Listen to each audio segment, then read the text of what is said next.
I'm gonna say action. I'm gonna say action. You said you count to three. One, two, it's 3, 2, 1, action. Say action, bro. Say action. Say action. Hey guys, this is Adam Brown here, also known as Moat, and I'm joined with my co-host. Christopher Bremner, otherwise known as Deep Touch. And we are here with our guest DJ and his missus. Please, can you guys introduce yourselves? What's up, guys? My name is Julian von Metzinger, also known as 174. And I'm the Mrs. Hannah Colbert. And this is Group Chat.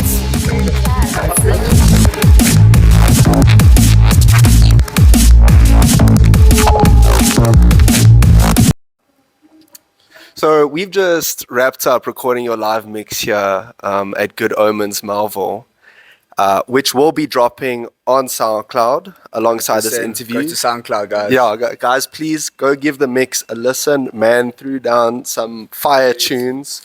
Some serious heat. Yeah, so check it out. So first, can you maybe tell us a bit about the vibe of this mix, your headspace going into it, and sort of what people can expect, when they're plugging that in. Also, maybe where is the best kind of space for them to listen to this kind of mix? So, I thought long and hard about this mix since our last meetup. Yeah. Last time I was here, my music was a bit mixed, I actually didn't come too prepared, I came here with a set plan, but I was like, nah, I'm not feeling it anymore, and then my mind was all over the place. But today I came in with like a nice minimal mix, so there's gonna be a lot of fast-paced sections, there's gonna be a lot of down, there's gonna be a lot of up, but all I can say is enjoy it. So yeah, it was like a journey listening to it, 100%. bro. Thank you, bro. I appreciate it. Yeah. I actually really enjoyed putting it together today. As we all know, as an artist, I always think there's space for more growth and for more fixing and perfecting things. But I do think that tonight's set was really, really amazing. And thank you guys for having me again. No, of course. So maybe also some context for the viewers. So we actually did a recording and a whole interview, guys, a whole 30 minutes. Yeah. And then myself and Chris didn't realize our mic wasn't working. It was amazing. It was amazing. There was no green light, guys. So this is like 2.0 basically. Yeah, this is interview. Yeah, second take. For sure. So now we want to go sort of a bit into your back history, maybe for some people who are sort of discovering you through this mix for the first time, and just tell us a bit more about your journey, going into the scene, how you got into the scene, and how you transformed into someone who's behind the decks now. So, this actually started very long ago, bro. Like, I was probably 9 years old, 10 years old. 9 years old. Yeah, bro. But like, I haven't been playing since then. I'm imagining a 9-year-old raving, bro. I would have but like, I found this app called eDJing, right? And I was like, I want to like play around with this. And I started playing with it for about a year, and then I lost interest in it. And then I used to play a lot of drum and bass on it as well. So I enjoyed drum and bass from a very young age, bro. And not a lot of people did at that age. They wanted to listen to very funny music, in my opinion. But so it started like at that age. Not like dubstep. Bro. I have nothing bad to say about dubstep, bro. Definitely not. I used to listen to dubstep. I was Bro. hardcore. No, 100%. But do you guys listen to 140? No. Now, yes. Yeah, I'm yeah. saying. Okay, I'm talking like classic Skrillex. Like, Oh, yeah, if you play that's like some the other if you stuff, play bro. the stuff. Yeah, like for me personally, I do enjoy 140 now. But I remember 100%. back in the day when I was younger, if I would hear someone like playing some Skrillex in their headphones, I would be like, "Is this guy okay? Yeah, 100%. Like, There's should I some stand mental as close problems to there, this bro. guy as I Yeah. should?" Definitely, I get you. Yeah. So I also wanted to say, You can go back to what you were telling. Oh yeah. So oh bad. basically, how I actually got into the scene was through a club called ESP, and I started working there, and then from working there, I started to get to know like a lot of people, and there was this one guy, Blair. He hosted an amazing event there, and then I fell in love with drum and bass there. There's this artist, his name's Brickwall. So my first time going there, I experienced it. Then I figured out he's like a homie to one of my homies, like a brother actually, not even a homie, his brother. And I was like, damn, okay, I'll wait. I need to ask this guy for some like, how would you say it? Some Guidance. advice. Yeah, 100%. And then I asked him, he was more than willing to give it to me. I was like, damn, normally people are like, nah, bro, you know. Very restrictive with, Yeah, with their or like knowledge. the ego, bro. Like the Yeah, ego I know at what that you're point, saying, Yeah, like- a lot of artists and DJs thought, you know, they played once or twice and then they're like, that. But then I realized myself, bro, like I The played whole once or cheese. twice and I thought, yes, yeah, I'm the O now. I'm that guy. Never, I'm bro. that guy. I'm that guy. Tomorrowland, where you at? 100%, bro. And then from ESP, I moved towards like nostalgia. I don't know if you guys know nostalgia. Yes. yeah, I think so, we've been to a few nostalgia Dagen. events. Dagen, yes. Dagen added, yes. Amazing guy, bro. shout out Dagen. 100%. Shout out Dagen. Shout out nostalgia. Actually, Nostalgia, for sure, shout bro. out to you Yeah. guys. I remember also I went to Nostalgia was at Rumors Lounge. Yeah. Yeah. And then they had one, I can't remember where it was hosted, but it was like in a factory, bro. A warehouse. A warehouse, yeah. And, you know, okay, that's going way off path anyways, but it started there, then from Nostalgia, Dagan actually gave me the opportunity to meet Doppler Shift. I don't know if you guys know Doppler Shift. So he's a South African-based artist, and he makes amazing music. He's also signed by UKF. Oh, okay, that's Yeah, fine. it's amazing, bro. And So guys, check out Doppler Shift. 100%, bro. Amazing music. And from that day on, the next day, he took me to the workshop. I didn't pay for any of that, bro. He just said, "Nah, come learn." So the workshop, was that like, is it an event or like an actual So it was workshop, actually like a Doppler teaching? Shift showing us how to mix, how to make your own music. Okay. I went like with a notepad, all of that, wrote a lot of things down. Oh, so it's like a full-on course. Like a full-on course that he was giving everyone, like a quick run through with one of his tracks, how he made it, how he put it together, the compression, all of that. And I was like, oh, okay, shit, this is like a spaceship to me, bro. You know, so all the things I've written down, basically, I still have to today, but I'm like struggling with that concept of how to level everything out, like the mastering especially. Like there's a lot of music that I've already put together, but it just doesn't sound right yet. So here you're now talking about the mastering. Are you Yes, currently focused a lot on producing? So right now, my life is very busy. So music is just something I enjoy, something I love. I'm not rushing anything. I don't want to rush it anymore. I used to want to, but then I realized like only rushing is going to make you blurry to what's actually in front of you. You're going to be like, So right now you're actually like waiting for the right time. for the right time, 100%, like trying to find my crowd, trying to Find your own sound. Yes, Everything that you want to bring And to the it's, table. it's coming soon. Away, keen for that. 100%. And yeah, I mean, I'm focused on the music in general, but I love just going and having a vibe and playing music. It's not about the money to me anymore. It's not about making friends or, you know, I just want to experience the love through the music now. Yeah, The actually. way I started experiencing it was very different, and there's a lot of things that cross your path and tempt you and, like, you know, kind of get you off track and you forget who you are. Yeah. You forget about the music. And that's where I got like this wake up where I actually stepped away from music for about a year now. And me coming back this year, I was out for quite a while, bro, because I just felt, you know, I need a reset, get away from everything, get to know a new set of hosts and all of that, you know, not just stick to this, want to get to the top story, you know, create the people, because through that, I realized as well that you'll find them. The people will come to you and your music will get out there eventually. All it takes is one person and your music is there. So with you saying that, I feel like, you know, a lot of DJs, well, most of the DJs actually live like a double life. You know, let's 100%, call it a yes. Hannah Montana life. Yeah. So you work during the day and then in weekends you become a different person. You're busy DJing. So you taking a break from music, you know, I always like to hear, what do you do when you completely switch off? How do you take a break from music? What do you do? I keep busy with other things. Like, I go work, bro. Like, Locks it. I lock in, bro, 100%. And it helped, bro. I locked in and, you know, now I work basically 7 days a week, bro. You know, I do more hours than I used to. And keeping busy actually keeps me out of the shit, you know. And it doesn't make me want to like, oh, let me rather go out tonight and drink, you know. And also training and seeing your training like coach and things like that. For me, that's more important than thinking, oh, which bro am I going to drink with this weekend, you know. And when my mind switched, the main reason it switched is because I had to move into my own house. And that for me was like a switch on.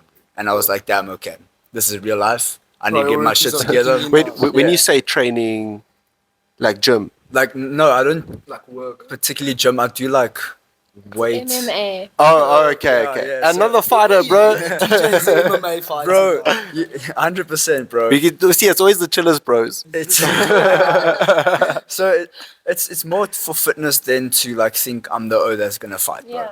And it also taught me how to calm down. Yeah. Because I used to think, I put myself in a lot of dangerous positions, thinking that I'm fucking Hulk Hogan under the influence of alcohol, bro. And I got my ass handed Yeah, to it's me a all couple fire times, bros. but I've also handed the ass in, Yeah. So like, but at the same time, every oak meets his match, bro. Yeah. You say the wrong thing to the wrong guy, and he's gonna slap the shit out of you. He's always a bigger guy. Yeah. And I think like some of the other DJs that we had that also did the MMA, I think a big part of it, like you said, for them was being calm. Being calm, being at fitness peace as with your well. head and Yes. knowing, well, especially your emotions.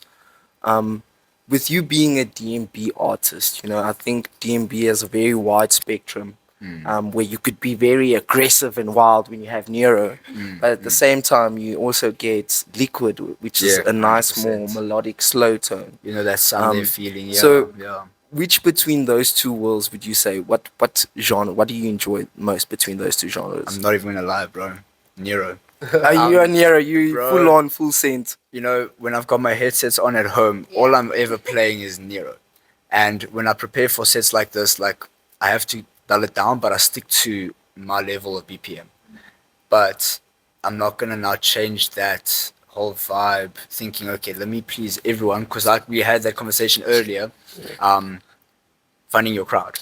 So that mind and room, I completely switch off when I play anything slower, because it's like, okay, it's getting there, it's fast. But that's also why I love drum and bass. It's fast. It keeps you on edge, bro. Yeah. I can't stand there and do nothing. Yeah, you got to keep moving. I have to keep moving, and I partially blame my ADHD for that, just a little bit, because I'm always thinking, what more can I add? What can I do? And I realized sometimes that also does kill it. But I took a step back as well and realized, okay, even with Nero, you can't always be mixing fast. Yeah. You can mix fast. Sometimes but you your can let tracks have to some match, things- and there's a lot that I never realized in the past. I can't just bring in this low vibration track, even if it's 174 BPM. The melody, the tone, everything to it is going to be completely different, and that forced me to get to know the music. So what I do is I load all my music onto my phone, and I just at work I'll like play all the tracks, get to know all To the music, cycle through to them. cycle it, get to know it. The moment Okay. I hear that song play on the decks, then I at least know what I'm listening to. Yeah. I know where the drop's coming, and there's some tracks I added today actually where I didn't know them. I was like, shit, okay, this might Let be me a try flop, that. but I'm gonna play it anyways and go for it, bro. And it actually turned out to be like a Yeah. vibes, bro. And I think that's also Yeah. important sometimes, is throwing in that little bit of variety. Yeah, As soon as it 100%. becomes too much of like a, rigid sort of type of set, then you kind of loses the and fluidity. I think once, if you don't do, anything that has a little bit of yourself, at the end of the day, then you're just a playlist. that's Not a exactly DJ. it, bro. Yeah. Definitely. Yeah, yeah, and you need that sort of that dynamic aspect. Now, one thing as well with this mix is we sort of had you tone things down a little bit, and now I know you played a bit more minimal here. Now, how was that for you? Going out of your comfort space. It's not out of his comfort space. Well, maybe not like that, He but plays more. that for me at home. Maybe not like that, but generally you always wanna go to your core. 100%. So yes. how was that definitely. for you? It's always tempting, bro. Even last time I was here, I was like, nah, Nero. Bring in some Nero. And then I brought in one track, but it was like a very slowed down Nero track. And I checked your guys' reaction, and I was like, okay, wait, nah. Let me bring back what I was like playing, because like the Nero, especially with what I was playing, was very. So I went from minimal to rollers, and then from rollers to jump up, and then from jump up back to the rollers, and then I went to the Nero. And I feel like going from the rollers to the Nero was a bit of a clash. Oh, okay. That's why tonight I brought a different. You were happy vibe. to Yes, redo things 100%. again. And Definitely, yeah. maybe some context for like the viewers and the listeners. Yes, Guys, yeah, please 100%. note we don't hate Nero. It's just it's a Tuesday night in Melville, so we're just trying to like, unfortunately. neuro slaps, guys. Yeah, Yeah, definitely. Yeah. Saturday and Friday. Otherwise, it's fine. It's fine, you know. Also, if you haven't picked up already, we keep mentioning that we've done this before. And, I think y'all should explain a bit of context for a second. Yeah, they just Yeah, the context is there now. Context is there now. Now, sound check, yeah. Now, sort of going like a little bit off topic. Yes. And backtracking a bit, going to like your work schedule. So now I know some context that you're in the bit of the graphic design kind of 100%, aspect. yeah. But now, like, you do some production as well. You're grafting from Monday to Saturday. Sundays, bro. Sundays as well, yeah. Mondays So to that's Sundays. pretty much every day. Now, how do you manage to fit everything in? You know, especially also just you time and life being like Make washing time, the bro. dishes. You make time. Like that is, in all honesty, I prefer to be busy rather than staying home and Okay, laying just on bed. keep bro. yourself- 100%. I feel like four walls weren't created to keep us in. It was created to give us a home and a roof over our heads, and that's literally just a space you should go to sleep. Other than that, you should always be out exploring, experiencing, and So crafting and hustling. Man's a hustler. So wait, you got the camping chair, like mattress on the floor, camping chair, basic. Nah, bro. Come on, at Imagine. least it's the posy kid a Hey, little bro, bit. yo, I mean, at that point, like, a lot of people do experience that though, where Yeah. they have like everything, and then next thing they have nothing. So then you have to pull up that camping chair and that mattress again, but you have to keep going, bro. No one is going to save you. No one. You're gonna save yourself. You're gonna save yourself, bro. Exactly. And- each other if you've got like a Yeah, if you've got a team partner race. that actually cares about you, that partner will do everything in their power as well to make sure that everything aligns to the best interest of your heart. And that's exactly what you need in life: is friends, people that align with your journey. Not think, oh, okay, this person's got 1 million followers, let me try to be friends with them, fake myself, change myself entirely, and then my own people don't even recognize me. Yeah. So it's like find people that are like that kind of want the same things as you. You know, 100%, that yeah. are standing for the same causes as well, and Definitely, then unifying with those people, getting unity, and then I think working together to the bigger goal. You know, 100%, bro. That's some exactly. advice. And the governments, we know they don't want that, bro. They You don't know, want yeah. that. There's division all the way, bro. You know, so while we're on that topic of government and also Yeah, being down under, I think every DJ has experienced that one moment where, something just went wrong. Yes, 100%. You don't know what yeah, happened, yeah. something went wrong. Explain to us, what was that something that happened to you, and did it scar you forever? And is it something that now you know how to deal better with, or In the what industry. happened? No, with you specifically. Is there something in your set you were playing, anything went wrong? Wait, Like a tonight, nightmare moment in your career. Oh, in my career. In your career. I hope not tonight. Like when you're shaking, when you're like, There's been a lot of situations where there's a lot of situations where I put myself lower than I was supposed to be. I've messed up a lot, but I've done a lot of good as well. But through messing up, I realized as well what I shouldn't do. You know, I saw a lot of artists and stuff doing things where I was like, oh, let me mimic that because I see what they're doing. And what It they looks get. cool in the moment. You're like, cool let in me the try and moment, do yeah. it, but you didn't practice it. No, bro. I realized it's not you, bro. Yes. It's not you. That's not you. Do what you need to do, not what other people are doing. And that's literally, like I said earlier, that changed my whole perspective on everything. your own identity. Yeah, 100%. I need to get an identity, need to get a brand going. Sound. You know, it's not about selfish intent anymore. Now it's about actually going out there, not making myself look good, but helping other people get there too. You know, if I get the opportunity, bro, if I'm not able to go take it, I'll give it to someone to go take. But someone that I know is going to take it. Not just like some Tom, Dick, and Harry and be like, oh, bro, here's a great opportunity knowing they're going to lose it. Yeah. You know, and I feel like with all of us, we realize at this age now that there's some people you need to be around and there's some people that you need to evade. Yeah. You know, no matter what. And it's not that you're judging them as keeping your bad circle, people. yeah. You just already know that in this industry, music itself, bro, is there's two different worlds. Yeah. You either meet the right people or the wrong people, and the wrong people can take you somewhere you never experienced, destroy things, and then you have to rebuild. And I feel like through that as well, you have to experience that at some point in the music industry, is realize that. Because that's okay, also growth. I Yeah, mean, that 100%. also shows you your own boundaries and how to protect yourself. definitely, you know, yeah, definitely. How to ensure that you're keeping the right people around you who are gonna sort of like champion growth within you. And steal your shit right under you. Yeah. Yeah. You know what I mean? Steve Jobs. Steve Jobs. Steve Jobs. So crazy stuff, bro. But yeah, I feel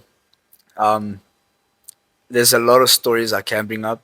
I mean, there was one time like I took a shitload of drugs, bro, and I went on stage Yeah. and I was Shrubs. like, yeah, I'm gonna play the set, bro. I played techno. Tell me why I played 4 different songs within 2 minutes, Oh, because you just like, bro. yeah. And after I realized that my back to back is like not enjoying this, I was like, okay, you know what? I'm gonna let you play 2 tracks, 3 tracks. We'll go through it. And then I realized after the set, I go home, bro. I'm like, oh, I shouldn't have done that. Definitely. After that night, bro, never again. Never again. So after having that experience, I would say, like you said, it's a nightmare experience. It 100%, scarred you bro. for life. So 100%. now, what is something that you always do different? Obviously, besides doing maybe substance or whatever before your set, what is something that you do different now before every set to avoid that happening again? Is there something? I just think of like going and playing my music and just, I have a routine now, you know. I stick to that routine. That way I'm not hitting an anxiety peak. Because let's be honest, if your music is not prepared for a set, you're going to have anxiety. If you never played any of your tracks, you're going to have anxiety. Get to know your music, bro. That's one thing that a lot of people don't want to understand, but it's the main factor. Know your music. Would you care to tell us a little bit about your ritual or something that you do now that, like you said, you always do this before your set? What's something that you do that helps you like stay in So- the zone and focused? Always make sure that your music, every single track that you have in your playlist, in your collection in record box, every single track needs to be aligned. Every single track needs to have cue points. It needs to have memory cues. You need to know your music, put it everywhere. Because we live in a century now where CDs and vinyl isn't the biggest thing anymore. You have a screen that can help you, you know. And as much as a lot of people look down on it, look at James Hype, bro. Yeah. That bro uses a screen because he needs to see exactly where to place it, but he also uses his ear. Yeah, like it's almost any a, other ear. it's now we're getting a very different type of DJ. Yes, yeah, 100%, yeah. Yes, definitely. So now you have everything that could possibly help you, except the sync button. Sync button has guys, destroyed sync me, button is bro. a no, Sync guys. button, yo. That's debatable. Should we take away the sync button? Yes or no? Yes, I think we should. Poll. Alpha Theta actually is planning on taking the sync button away entirely. Hell yeah. So they put out a post about it. I'm like, I can agree with this because if the sync button wasn't there, bro, it would have helped my beginning of my career a lot more, bro. And then also that whole Grimes fiasco maybe wouldn't have happened at Coachella. Let's start that, bro. I'd I also think she like, wouldn't have been there if that sync button wasn't there in the first place. I can 100% agree. Many DJs. Yo. I'd also like to add, like, literally when I'm watching him play and when I'm watching other DJs play, like I've seen you on the decks before. I think I've seen you on the decks too before. And you can actually hear when someone is mixing and playing compared to when sync is on. Yeah, when they Like, you actually. can actually tell everyone has their own twang to it, and when someone has a passion for it, as opposed to when someone's just there for the hype and the fame, you know? Yeah, so that's just it's Get some more money from the industry, you know? Literally. Oh, my music's not selling anymore. Let's be a DJ. Now maybe going on to a point that we jumped on was identity, right? So in terms of this, I want to talk a bit more about your change of identity that you had now. Okay. So you had Zenith, which was the techno alias, and then Cash Brax, which was the DMB alias, correct? And now you've combined, and now you're one alias, 174. Tell us a bit more about this choice of change. Why the change, and sort of what it means to you? It's also a lot easier to maintain. I realized, like, if you're a drum and bass artist, you can't go play techno, you know? you have to. There's a lot of guys that, I realize, like, look at Donny Basco. He's open format for sure, bro. That man can mix oil and milk if he wants to. So, like, for me, it's like there's a lot of guys in the industry where I'm like, okay, these are the guys. James Hype, Donny Basco in the drum and bass industry, but he doesn't just do that. Yeah. Then there's, I don't know, what's his name now? But they generally have a focus. They always narrow Literally, it down. they have a main genre, but they also play any kind of music because Yeah. you have to understand music in general. Yeah.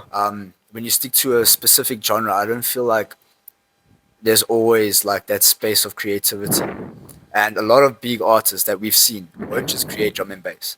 They'll have like these subgenres of drum and bass, or they'll have a different alias for like the deep house and whatnot. But I felt like if I just create one alias and play my music, the people will find me. If they see that I'm playing a drum and bass event, they know how I play drum and bass, so they'll come through. Then the people that know me from my house, they're not gonna, my drum and bass people aren't gonna come through from my house, but some of them might, because they might also like house, not just drum and bass. Then those people come through to my house event, and that's just the way my mind's changed on that. Is like, instead of having an alias for everything, let's create one alias, stick to your BPM that you enjoy, and stick to your character. And that's why I call this as well. It's the final project. The It's final the form. final project. If this doesn't work out, bro, if I don't get nowhere with this in the next 7 years, that's done, bro. But I also have other things lined up. It's not like I'm just counting on my music. Yeah. And a lot of people don't just blow up.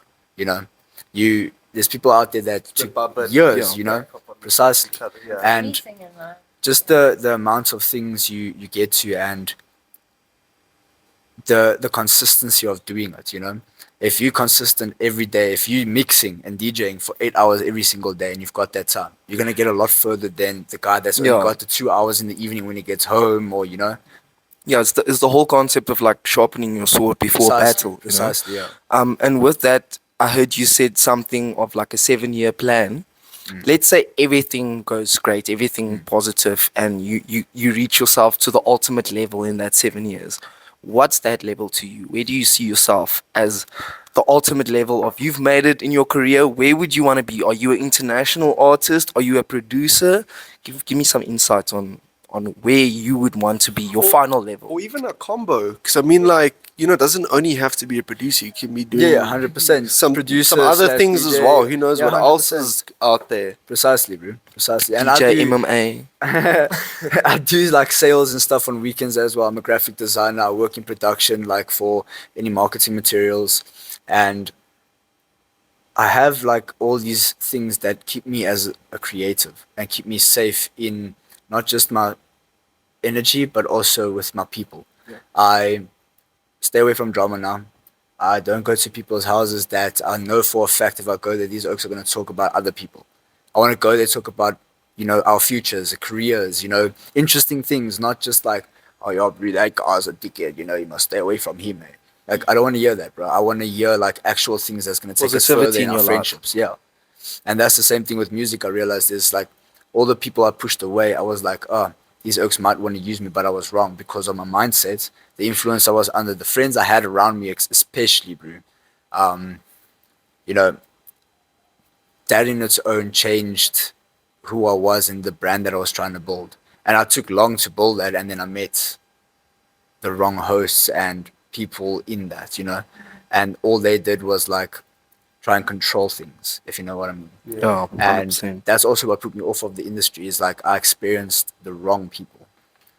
And now also with you guys experiencing your love, your experience through music, your events, all of that, as much as I'm not supporting everyone, the events that I have experienced was just love, bro.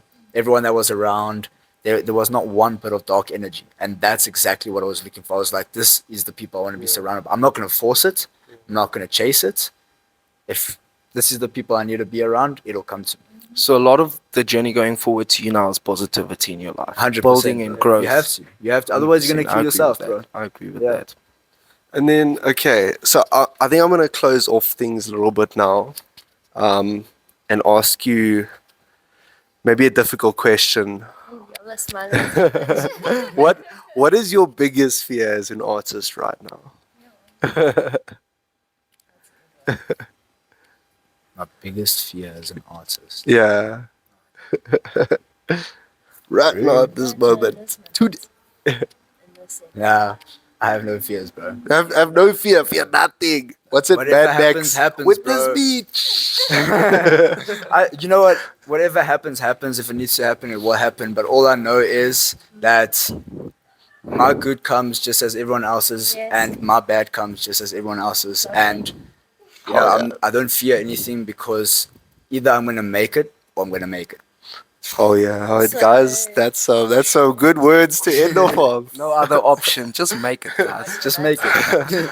Just make a All right, fritter guys. pizza, bro. So that was our chat with Mr. Julian. Thank you for your time, 100%, guys. thank you. Please go listen to his mix. Also, please like, subscribe, 100%. follow, whatever. Feedback is appreciated. Yeah, feedback as well. Comments, 100%. all those Hatred, things, guys. good, whatever. Your just haters, bring it where you for it. at? Yeah. Yeah, haters, we need to know, like, yeah. And guys, please comment who you would like to see, the next artist you want to see us interview. It might even 100%. be a rave. Whoever you want to see, let us know in the comments and we can make it happen. Oh, last thing, guys. If you ever need event flyers, my man can sort you out. Trust. Any branding, whatever you need done, just contact me, bro. He can, 100%. he can sort you out. Yeah, 100%. we'll be sharing his socials as well. So please give our man a follow. Let's keep on track with him. Yeah, this is Group Chats, guys. This is group chats. Group chats. Chats. Hell yeah, thanks, guys.